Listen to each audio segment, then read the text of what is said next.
Leicester City's crisis, worst streak since 1977 explained. Ruud awakening.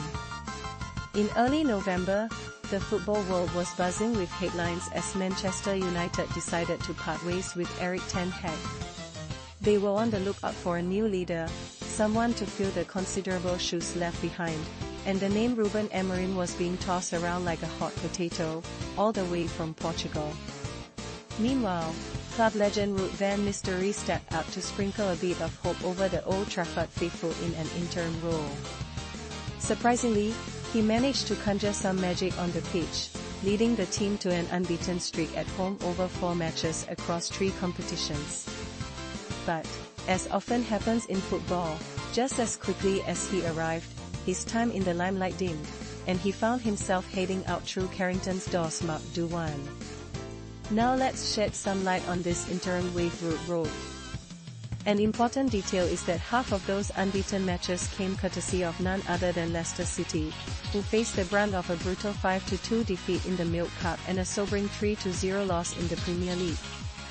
This string of defeats led to the swift exit of manager Steve Cooper, who had done his best to keep the Foxes afloat but was increasingly criticized for a lack of attacking flair. So, who do the Foxes turn to next? Perhaps they'd take a chance on the dashing Dutchman who just walloped them twice. Clearly, Ruud had something special going on.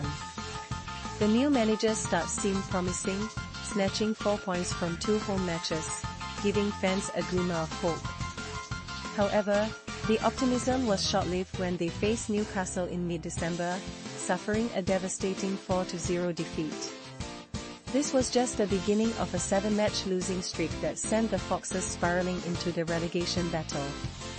Even a spectacular win against Tottenham lifted spirits temporarily, yet below El Connor's goal from that fateful day in January marked Leicester's last Premier League goal. Fast forward to April now, and the bleak reality sets in. Leicester has suffered 8 successive league defeats without scoring a single goal, shipping 21 goals along the way. Their recent match against Newcastle felt less like a fierce competition and more like a leisurely stroll after Sunday roast leftovers, ending in another 3-0 defeat. They took a corner early on, but shockingly found themselves down just 2 minutes in, courtesy of Fabian Schär, whose pinpoint assist left the entire Leicester defense watching as Jacob Murphy struck. Meanwhile, while Amorim is rocking a stylish retro hoodie with a fun song echoing around Old Trafford, Van Nistelrooy is stuck with unwanted records. He's marked the longest league losing streak without scoring since 1977 and can barely look at home matches anymore.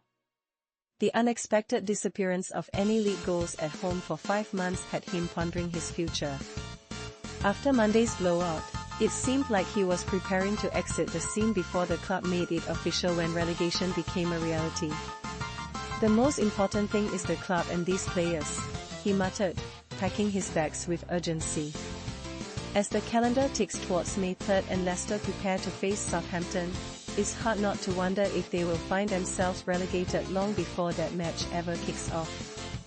Both clubs involved will undoubtedly need to own up to their miserable seasons, and who knows, perhaps they'll find themselves performing miracles when the next season starts. With the gap only widening between the Premier League and the Championship, many wouldn't be shocked to see both sides struggling to find their way back to the top after failing to learn from their mistakes. Live on BATE website. Tonight, Simon Brunton will be in charge of our red-hot coverage of the Women's Nations League clash between Belgium and England, kicking off at 7:30 p.m. BST. Oh, and let's not forget that bigger match-up also happening tonight. Arsenal takes on Real Madrid while Bayern faces Internacional, both kicking off at 8 p.m. Quote of the day. "I was coaching at 18 to 19 years old and nobody knew.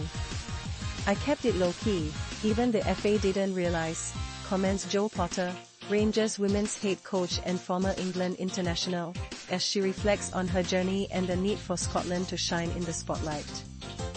Football Daily Letters. In light of the recent news about Brazilian officials deeming standing on a ball as a yellow card offence, it does remind us of Wayne Rooney's infamous red card for doing just that back in 2006. In his case, He was a tad too ambitious and managed to stand on 2 balls simultaneously. Derek McGee. I couldn't help but chuckle while reading the live blog for Leicester and Newcastle when an awful joke popped into my head. Here goes. The managers of Newcastle and Leicester walked into a bar, forgetting to close the door. The bartender looks up and says, "How, rude." Peter O. So, let's keep our fingers crossed and watch as Leicester navigates these turbulent waters. Who knows?